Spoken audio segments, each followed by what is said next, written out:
Olá, queridos amigos, queridas amigas do nosso Caminhando Juntos, esse projeto do Grupo Espírita Redenção.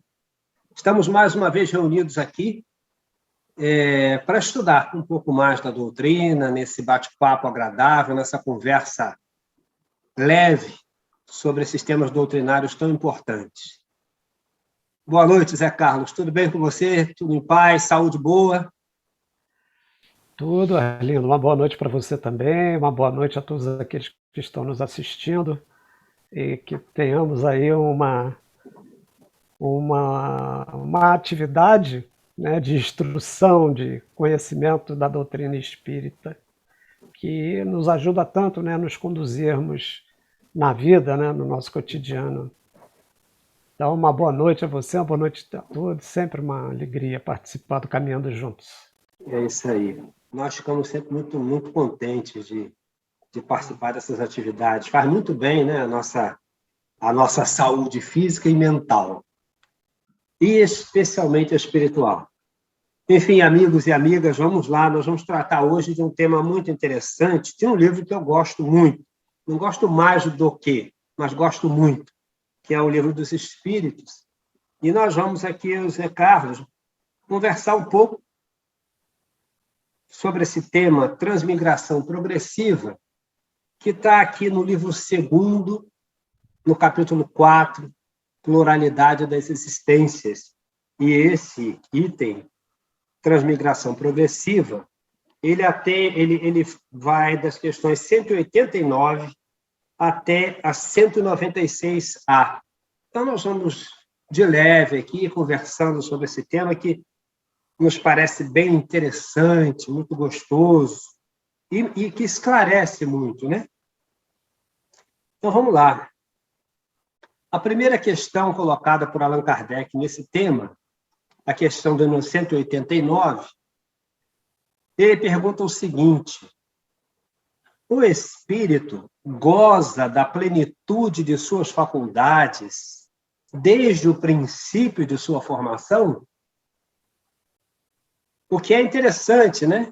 Bem interessante. A pergunta é muito... Eu gosto de Kardec porque Kardec pergunta sempre aquilo que passa pela nossa cabeça. E a gente está pensando isso alguns séculos depois, mas como é dentro daquilo que a gente vai vendo ainda hoje, os questionamentos continuam muito semelhantes, né? E a resposta que ele obtém: não, porque o espírito, como o homem, também tem sua infância. Em sua origem, os espíritos têm apenas uma existência instintiva e mal têm consciência de si mesmos e de seus atos. Só, pouco a pouco, a inteligência se desenvolve.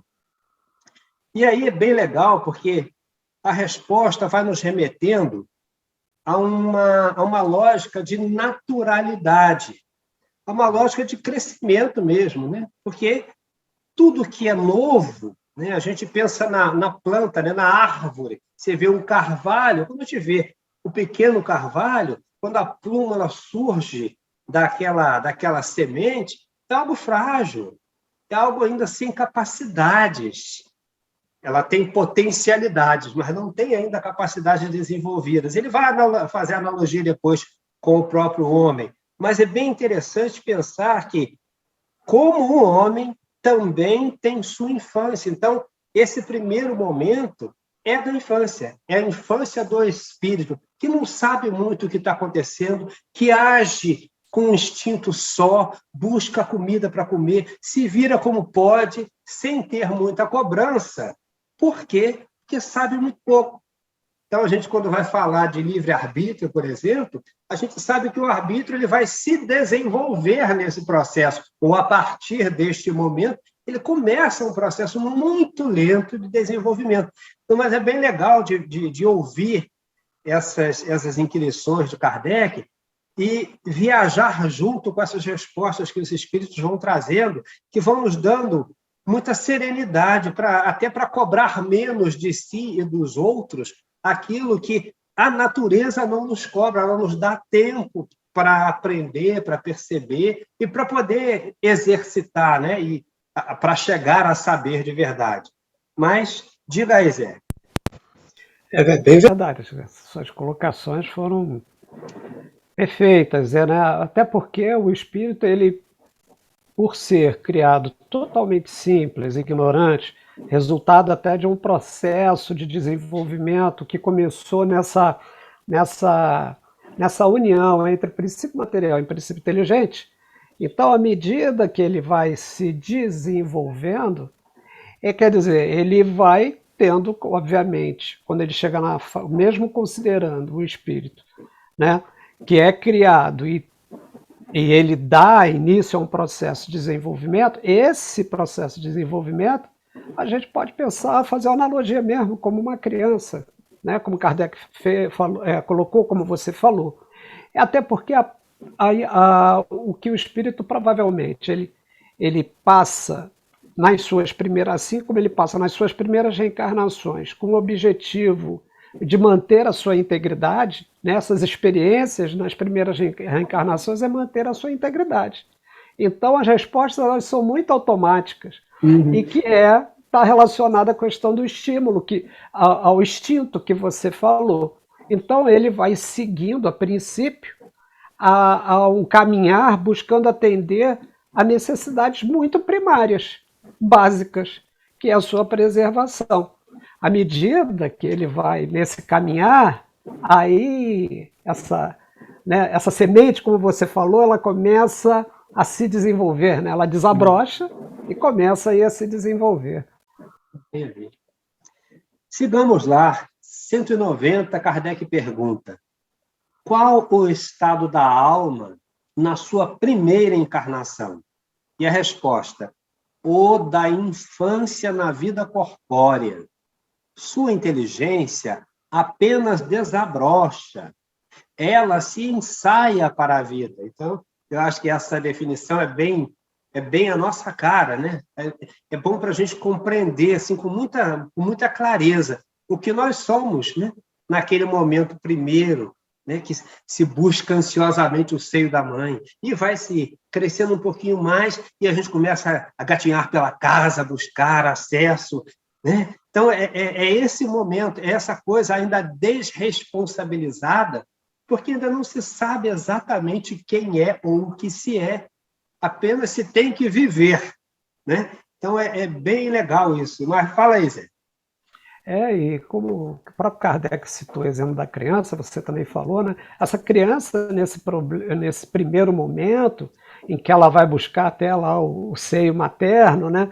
Porque ela vai buscar o alimento, e à medida que os estímulos ao seu entorno vão chegando, ela começa a dar respostas. Num primeiro momento, são respostas muito automáticas, né?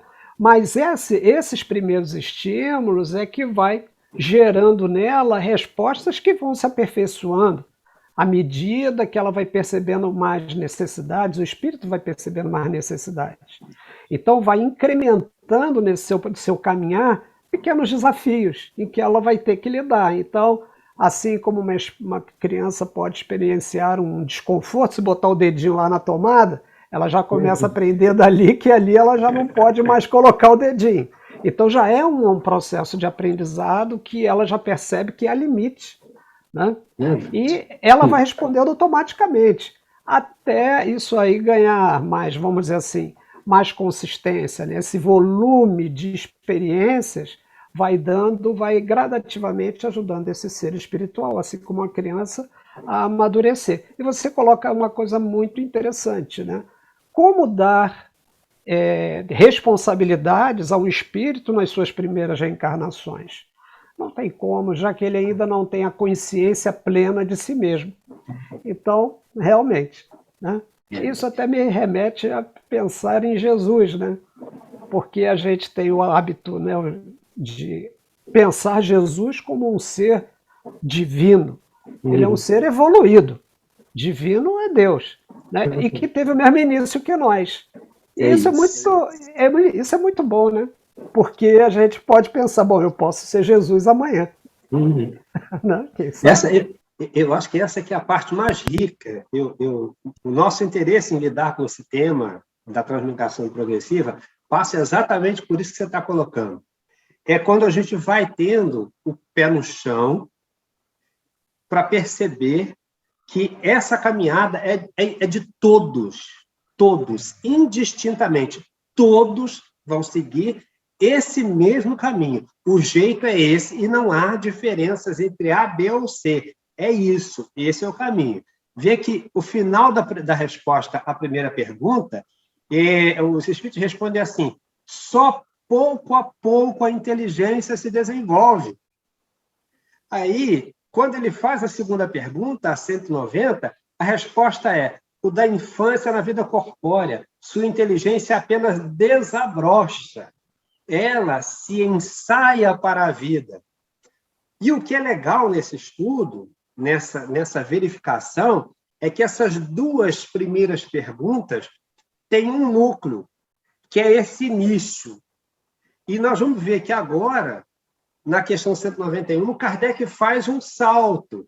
Ele avança ainda mais, porque a pergunta já deixa essa infância e nos coloca com muita clareza aquilo que a gente costuma confundir, né? Nós achamos sempre que o selvagem é esse espírito primário aqui.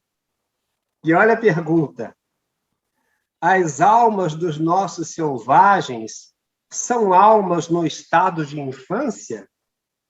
E a resposta: infância relativa, mas já são almas desenvolvidas, pois nutrem paixões.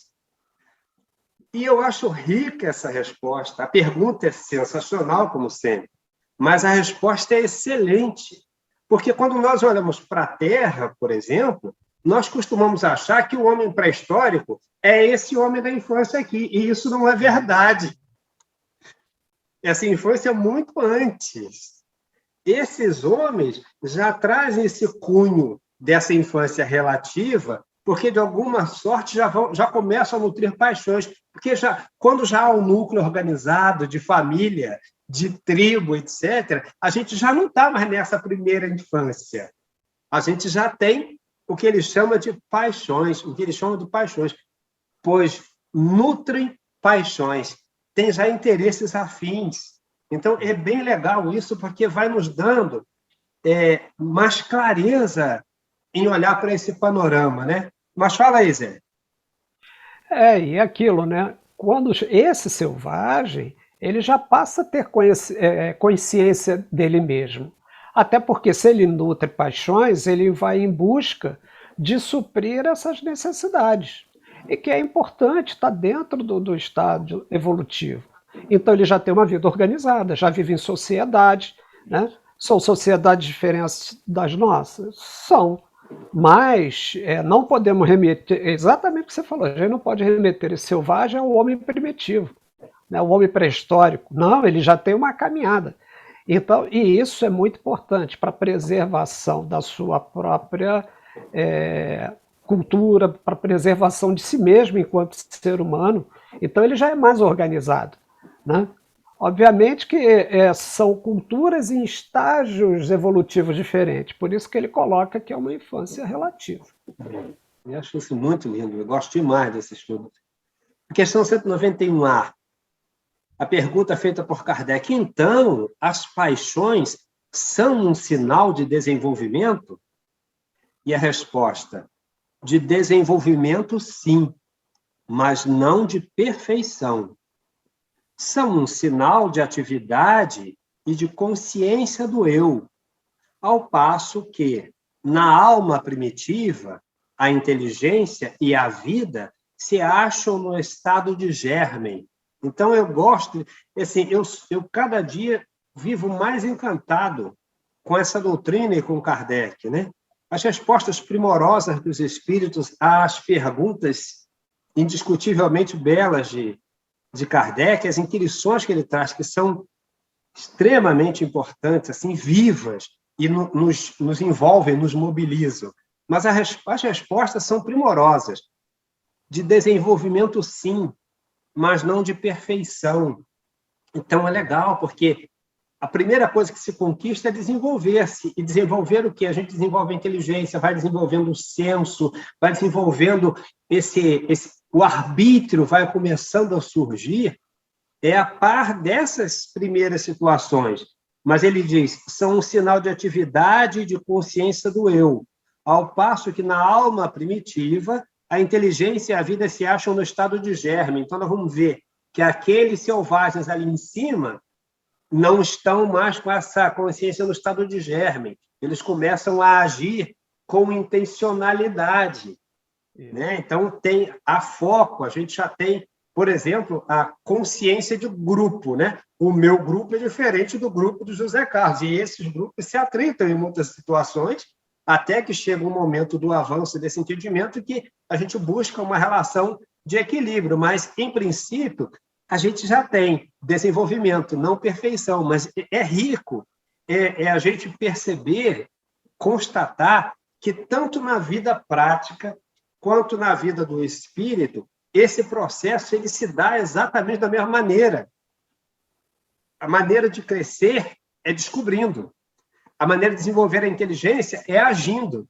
Quando a gente age, necessariamente a gente mobiliza o que há em nós de raciocínio para buscar os resultados que a gente quer encontrar, quer conseguir. Então, esse exercício enriquece tanto e permite que o homem avance, permite que o espírito avance. Né? Então, eu acho isso bastante legal. Até porque esse homem, nesse estado de infância relativa, ele já tem emoções. Então, quer dizer, ele tem o instinto, mas já é um instinto mais elaborado, quer dizer, ele já recebe uma influência das emoções.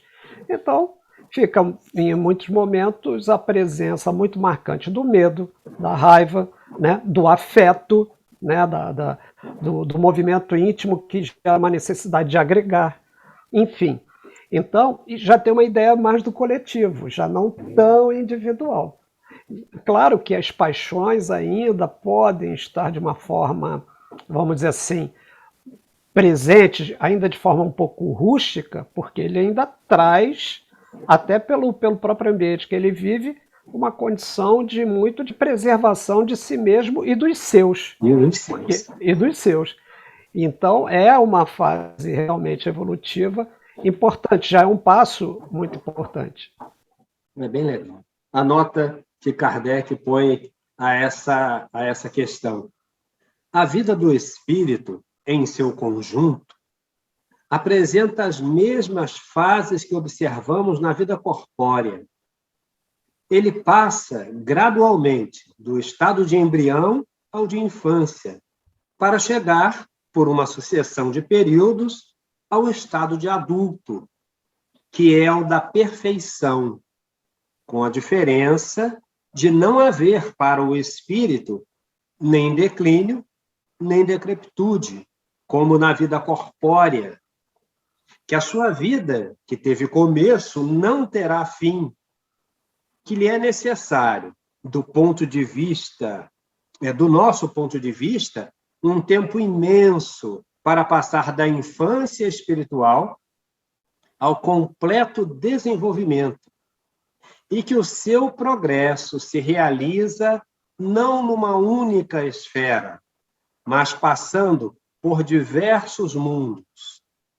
A vida do espírito, pois, se compõe de uma série de existências corpóreas, cada uma das quais representa para ele uma oportunidade de progresso, do mesmo modo que cada existência corpórea se compõe de uma série de dias, em cada um dos quais o homem adquire mais experiência e instrução.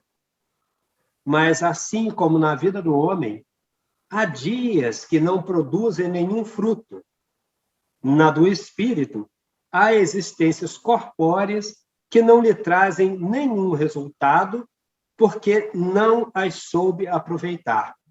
Então, essa nota de Kardec é uma beleza, né? Uma beleza. Ela é primorosa. Ele faz muito bem essa descrição, né? Desse processo todo evolutivo, fazendo essa analogia com uma existência.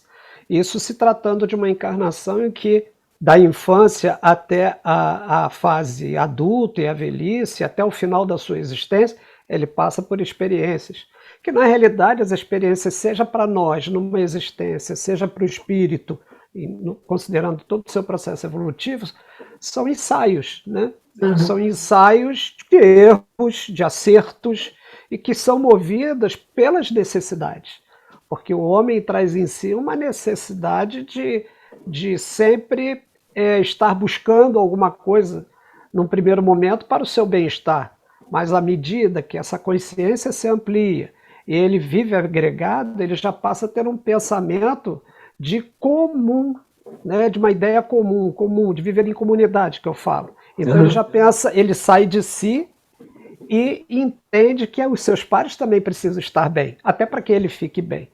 Isso muitas vezes não é uma coisa que vem elaborado pela alta inteligência, não, é pela vivência, pela experiência do dia a dia, que ele percebe que viver em comunidade, ele tem mais proteção, ele tem divisão de trabalhos, ele tem uma organização melhor e que diminui, inclusive, a sobrecarga sobre si mesmo. Consequentemente, a sua inteligência, ele também vai desenvolvendo nesse caminhar, é um paralelo, né? As suas emoções, elas vão eclodindo, e também essas experiências, nessa eclosão em que ele externa, as respostas que ele vai receber do meio também podem impactar de qualquer forma, positiva, negativa, e isso também o ajusta a modular aos pouquinhos o seu comportamento, as suas emoções, e faz com que ele passe a refletir, a pensar, né, a buscar novas formas de agir, e gradativamente ele vem trazendo a reboque aí o desenvolvimento da sua inteligência. É como você falou e como Kardec coloca, são pelas experiências. A gente não tem como crescer sem experiências e vida de relação. Não tem como. É interessante, a gente fica lembrando, ultimamente, a gente tem lembrado muito da proposição da filosofia marxista, né, que fala muito das condições objetivas. E o marxismo, de modo geral, ele acha que a gente está em equívoco, porque, em tese, nós só vivemos com essa história do espírito, que não é uma coisa real, né? Mas, na realidade, é isso. Isso se estabelece todo o nosso desenvolvimento psíquico, intelecto-moral, acontece na prática, acontece a partir das condições objetivas, né? O espírito se prepara, vem jogado aqui nessa coisa da vivência, e é nessa objetividade das vivências é que ele vai enriquecendo o seu patrimônio e assumindo o controle da sua própria vida. Porque a gente vai conversando aqui e eu lembrando que, se a gente pensar na universidade, que é a vida do espírito, nessa longa trajetória, nós mesmos criamos as nossas teses e as nossas antiteses, até chegarmos à síntese, que é a conquista de cada um. Então, isso eu acho que é belíssimo, belíssimo. E é tão interessante, né, que você vê que tudo ao entorno também evolui junto com o homem, né? O meio também pode evoluir junto com o homem, quando ele está bem ajustado a nível moral, intelectual, obviamente, e o próprio corpo físico. Tanto que nós já não temos mais a aparência de um homem de Cro-Magnon, né? Um homem, talvez o Neandertal fosse mais próximo, mas enfim, até o arcabouço físico, ele muda, assim como o planeta muda. Né? Vamos mais um pouco, 192. Kardec pergunta: por uma conduta perfeita, pode-se transpor, já nesta vida, todos os graus da escala e tornar-se espírito puro, sem passar por outros graus intermediários? Esta pergunta é que vai nos remeter talvez, à importância maior disso tudo. Por quê? Eu faço um parêntese.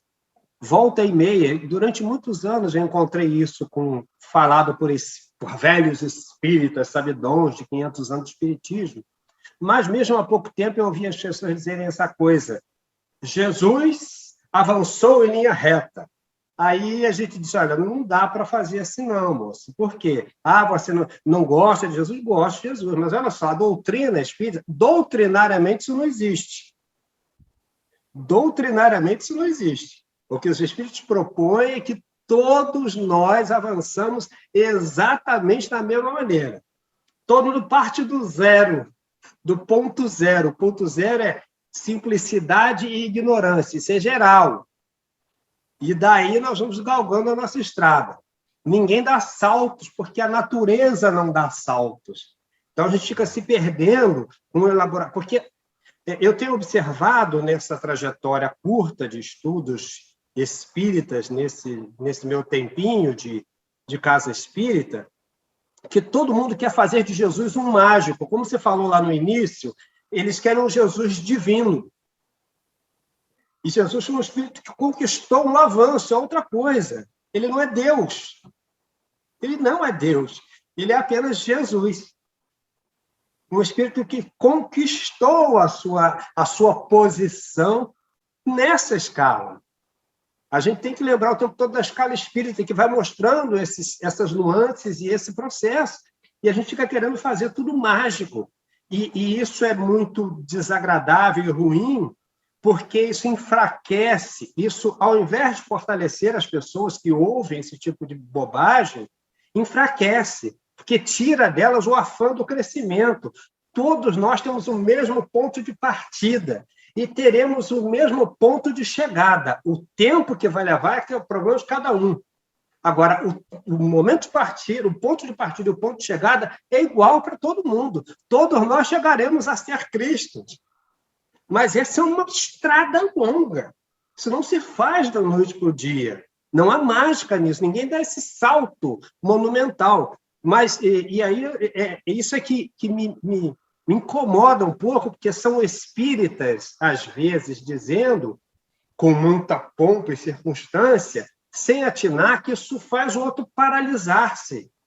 Porque se Jesus avançou em linha reta, eu vou fazer o quê aqui? Parei, jogo minha toalha, não quero saber. Isso é uma bobagem. É um desserviço, né? E você colocou uma coisa que nos remete a outro aspecto, né? A gente acaba caindo no engodo de uma dependência, né? Querer colocar na mão dos espíritos superiores, na mão de Jesus, é tudo aquilo que nós temos também que fazer. Claro que os benfeitores ajudam, até porque existe uma relação harmoniosa no universo, entre espíritos, entre planetas, enfim. Então existe toda uma organização. Muitos desses espíritos evoluem dando o seu tempo para nos ajudar também. Agora, a gente não pode se eximir das nossas responsabilidades, né? E tem pessoas que às vezes usam esse Jesus como muleta, né? E não pode ser assim. Até porque o desenvolvimento, a responsabilidade é nossa. Eles ajudam? Nossa, como ajudam. Só que eles não vão fazer aquilo que a gente precisa fazer, né? Então não dá para descansar na sombra do boi. É tarefa. É tarefa. Né? E é assim que a gente cresce. Quer dizer, quantos Jesuses não já existem? Pois né? Em outras paragens, né? Exercendo essa tarefa, talvez, de governador espiritual ou responsável espiritual por outros orbes que estão numa condição similar à nossa. Enfim, não dá para pensar no universo estanque somente pelo que os nossos olhos podem perceber. Vai muito além disso. É bem assim. Bom, vou repetir a pergunta para a gente poder seguir. Por uma conduta perfeita, pode-se transpor, já nesta vida, todos os graus da escala e tornar-se espírito puro, sem passar por outros graus intermediários? E a resposta, não, pois o que o homem julga perfeito está longe da perfeição. Há qualidades que lhe são desconhecidas e que ele não pode compreender. Poderá ser tão perfeito quanto o comporte a sua natureza, mas isso não é a perfeição absoluta. Uma criança, por precoce que seja, deve passar pela juventude antes de chegar à maturidade. Da mesma forma, também, o doente tem de passar pela convalescença antes de recobrar a saúde. Além disso, o espírito deve progredir em ciência e em moralidade, e se somente se adiantou num sentido, é preciso que se adiante no outro para alcançar o topo da escala. Quanto mais o homem se adiantar na vida presente, tanto menos longas e penosas serão as provas que virão depois. Vamos ver que é outra coerência, né? É a coerência do viver o seu próprio tempo, o seu próprio momento, as suas próprias capacidades, né? E outra coisa, né, Arlindo? A gente percebe a justiça de Deus aí, muito bem pontuada, porque não há eleitos. Não há eleitos. Não há escolhidos que vão ficar à direita do Pai e os condenados que vão ficar à esquerda. Todos nós temos as mesmas oportunidades. O que nos conduz, às vezes, o caminho diferente do outro, no fundo, são as nossas próprias escolhas. Né? Quer dizer, algumas são acertadas, sim, outras não. Quer dizer, mas isso me coloca numa condição de ser punido? Não. As próprias consequências dos meus erros vão me mostrar que não é esse o melhor caminho. Talvez eu tenha que fazer melhores opções, né? E isso é muito bom. É muito bom, porque a gente fica mais consciente de si mesmo, mais consciente da nossa responsabilidade. Na nossa vida de relação, a gente também passa a perceber as nossas responsabilidades, porque o meu bem-estar, eu nunca vou ter um bem-estar pleno se o outro também não tiver algum bem-estar.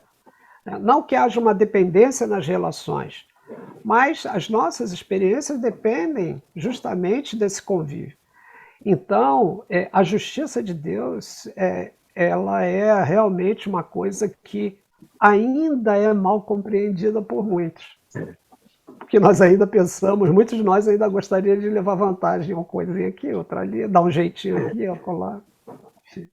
Você vê que quando ele coloca quando é colocado nessa resposta pelos espíritos, além disso, o espírito deve progredir em ciência e em moralidade. Se somente se adiantou num sentido, é preciso se adiantar no outro para alcançar o topo da escala. E aí a gente vai pensar ou lembrar, que eu comentava ainda agora, essa coisa da tese, né? Porque quando nós voltamos para a nossa reencarnação, a gente vem e tal, e desenvolve um monte de teses, tais como: posso superar todo mundo, o que eu quero é ganhar o meu, eu vou alcançar o mais alto grau que essa sociedade me permite, eu vou ser rico, eu vou ser... E a gente faz tudo isso passando como um trator sobre gentes e coisas. Isso é a minha primeira tese. A gente volta para o plano espiritual e dá de cara com o resultado das nossas práticas em função dessa tese, e quando volta para cá, volta com outras proposições. Ah, meu Deus, eu acho que não foi bem assim que eu tinha imaginado. Aí a gente volta, reencontra o produto das teses anteriores e procura elaborar novas teses. Mas esse ir e vir é muito interessante. Por quê? Porque, olha, ele precisa progredir em ciência e em moralidade. A ciência já aprende tudo, né? Que beleza. Moralidade nenhuma. Aí a gente volta com muitos problemas sérios na ordem moral, seja no campo da saúde, ou mesmo no caso da saúde espiritual, como a obsessão, por exemplo. Meu Deus, o que eu fiz para Deus? Para Deus você não fez nada, meu filho. As suas teses é que foram mal elaboradas, não foram bem sucedidas. Você criou uma turma aí de cobradores que vem te perturbar um pouquinho como resultado das suas teses. Aí lá vamos nós. Por quê? Se nós fizermos boas opções, ótimo. A gente, como ele diz lá, quanto mais o homem se adiantar na vida presente, tanto menos longas e penosas serão as provas que virão depois. É adiantar em ciência e em moralidade. Por quê? Porque quando só avançamos como ciência, a gente esquece da moralidade de um modo geral. E a gente está falando disso para lembrar para os companheiros de casa que ele fala de uma escala aqui, né? E aí essa escala ela está tratada aqui na doutrina, que é a escala espírita, lá na questão 100, aqui do Livro dos Espíritos. É só para lembrar, a escala espírita ela apresenta 3 ordens. Na terceira ordem, nós temos 7 classes. Na segunda ordem, nós temos 4 classes. E só a primeira ordem que tem uma classe única, que é dos espíritos superiores, os espíritos puros.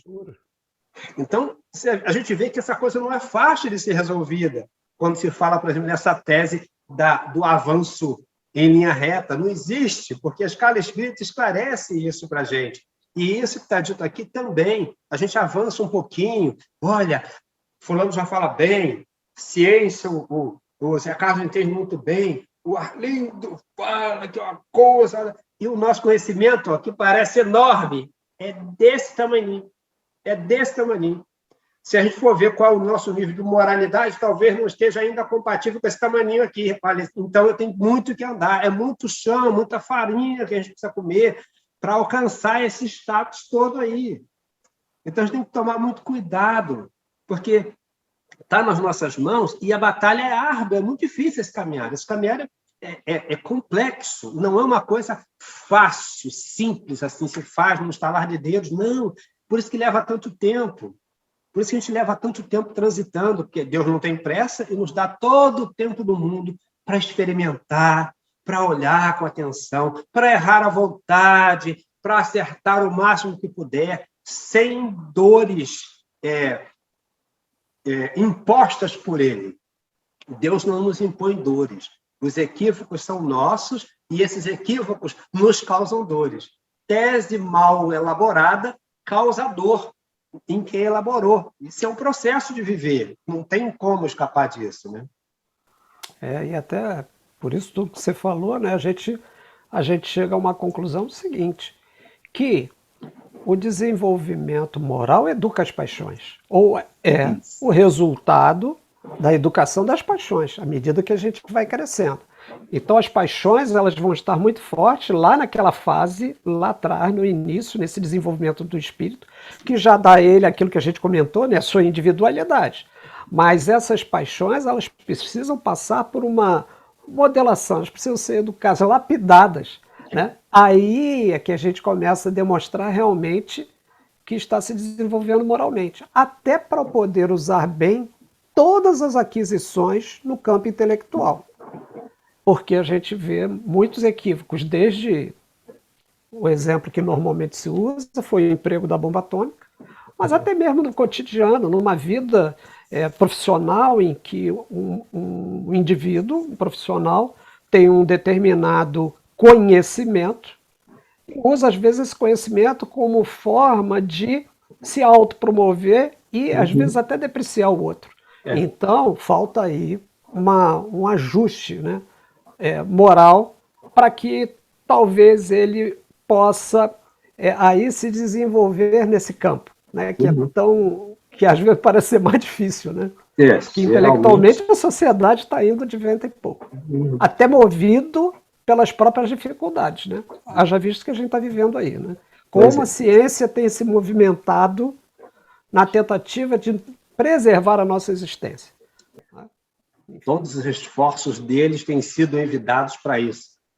Aí, de outro lado, tem alguém puxando as cordas ao contrário para ver se barra a ciência. Mas, graças a Deus, como diz Kardec, a força das coisas vai levando tudo para o caminho que precisa ir, né? Graças a Deus. Questão 192A. O homem pode, ao menos, garantir para si, já na vida presente, uma existência futura menos cheia de amarguras? Sim, sem dúvida, pode abreviar a extensão e as dificuldades do caminho. Só o negligente permanece sempre no mesmo ponto. E essa negligência é interessante porque talvez as pessoas ouvindo, mas como negligente? Eu sempre cuidei bem da minha vida. E às vezes eu sou negligente quando eu insisto no mesmo erro. Porque negligência também é isso. A gente está vendo, está dando com a cara na porta, seja encarnar, seja na vida física comum, seja como espírito, que quantas são as nossas experiências na mesma dificuldade. Será que é a primeira vez que nós nascemos na favela? Será que é a primeira vez que nós nascemos num país com tantas dificuldades de desenvolvimento social? Será que é a primeira vez que nós nascemos sob a injunção da escravatura, por exemplo? Então, por que a gente está fazendo isso de novo? Por que estão tentando escravizar de novo? Por que no século XXI tem pessoas ainda escravizando pessoas nas suas fazendas, nos seus guetos? Uma coisa louca. Então, isso é negligência, porque eu estou negligenciando o meu aprendizado, a minha observação. Porque nas condições objetivas da vida, como diz o marxista, o cara já sabe hoje que isso é ruim. Ele sabe os resultados disso. É ruim para aquele que ele escraviza, é ruim para ele porque ele não avança, o país em que ele vive não avança, a comunidade em que ele vive não avança, só ele fica com o poder de dinheiro, de mando, mas não consegue olhar à volta e perceber que está tudo um caos. Então, é negligência. É só para a gente entender que a negligência não é só esse autoabandono, é esse abandono consciente ou inconsciente de si, no sentido de crescer, de querer crescer como pessoa. É muito mais do que ser o coronel, é muito mais do que ser o fazendeiro, é muito mais do que ser o deputado federal ou estadual, ou seja o que for, é ser negligente com a sua capacidade ou possibilidade de crescer como homem, como ser humano. Né? Então, isso é que eu acho que é interessante pensar. Diga, Jé. E a gente vê, né, que as consequências disso é que vai gerar os mecanismos naturais de ajuste para que o homem desperte. Isso muitas das vezes leva o homem ao arrependimento, né? Até quando ele é sensibilizado pela dor. Pode ser qualquer tipo de dor, principalmente a moral. Né? Agora, isso gera o arrependimento? Pode gerar, muitos se arrependem. Agora, só isso basta? Não. Né? Aí, a partir daí, que é o momento, eu acho que é um dos momentos mais importantes, é o despertar, né? É você chegar e, não, eu errei, estou muito errado, eu preciso agora fazer o quê? É mudar o meu padrão de comportamento, minha forma de ver, de agir, de pensar, para que eu possa até ajustar tudo isso que eu acabei trazendo como consequência para mim mesmo. Então não existe, a gente se afasta daquela ideia de um Deus punitivo, mas de um Deus justo. Né? Cada um vai ter aquilo que vai colher aquilo que semeia, já diz as Escrituras. Então, você sabe que eu fico pensando também que uma das dificuldades para nós compreendermos às vezes isso são os espíritos às vezes respondendo a Kardec dizem assim: entendam-se quanto às suas palavras, porque, infelizmente, vocês não têm uma palavra para cada coisa. E a gente volta para a reencarnação, depois de analisar, de avaliar tudo que foi feito lá e tal, a gente volta para a erraticidade, para o plano espiritual, aguardando uma nova reencarnação, tem a possibilidade de avaliação, de olhar tudo que, grande parte das bobagens que tenha feito, pede uma nova reencarnação para se ajustar, quando chega aqui, fica revoltadinho. E é isso. E isso é engraçado, porque... E por que eu estou falando disso? Porque a gente fala de uma palavra chamada resignação, e, infelizmente, o homem transformou essa palavra em acomodação, e não é isso. A gente precisa voltar para a reencarnação e ser resignado com a nova existência. Se resignar não é se acomodá-la, não. Resignar é lutar para melhorar sob novas formas. A gente não pode voltar para lutar para a melhoria usando a mesma lógica do ontem. Porque ontem a gente subia nas pessoas para poder melhorar. E a gente precisa mudar essa lógica, porque essa lógica nos trouxe aqui de volta com as mesmas dificuldades. Então, resignar-se é saber, é reconhecer que Deus é Pai e que a sabedoria divina, misericordiosa, nos dá uma nova chance de encontrar as mesmas pessoas, as mesmas dificuldades ou os espíritos semelhantes tais para promoverem o nosso avanço. Então, são as nossas pedras de tropeço que nós temos que encarar resignadamente, porque é só com resignação que a gente pode olhar com serenidade, apesar da dificuldade, da dor, da amargura, e ir superando, se superando para transpor esses obstáculos. E a gente acaba trocando isso, talvez, pelo mau uso da palavra, não compreensão do que essa palavra significa. Resignar não é acomodar. Resignar não é ser amorfo, é agir. Resignação tem um caráter de ação. Tá sabendo que o que ninguém passa pelo que não mereça, em termos de lei de causa e efeito, mas a gente vai buscando renovação nas nossas atitudes. Eu quero ir para frente, mas eu não posso continuar querendo ir para frente sobre alguém ou através de alguém. Né? Então, acho que essa lógica a gente precisa reolhar, ressignificar as nossas palavras de alguma sorte para facilitar, né, a nossa vida, não sei. Isso que você falou é tão importante, porque a justiça divina ela tem mecanismos variadíssimos de promover esse ajuste no nosso comportamento. Né? As pessoas acham, porque eu fiz isso, provavelmente eu fiz isso na outra reencarnação, por isso que eu estou passando por essa situação. A gente busca logo essas lógicas. Né? Agora, existem mecanismos que não necessariamente são pela dor, são por outras formas. Né? Então, por exemplo, talvez uma pessoa que tivesse, vamos dizer assim, abreviado a vida de muitos, ou causando danos físicos numa existência, na outra, ele pode vir como um espírito que vai aportar um corpo cheio de alimentações? Pode. Mas dependendo, talvez, aí do grau de arrependimento, de percepção, talvez fosse mais justo ou mais útil para ele vir numa reencarnação, não como um deficiente, mas como uma pessoa normal, mas com uma disposição. Aí entra a questão da palavra que você colocou, né? Que é justamente essa ação, e que ele vem, às vezes, assumir o papel de um médico. Aquele médico que abraça a sua profissão por amor, né? Porque ele já traz essa consciência.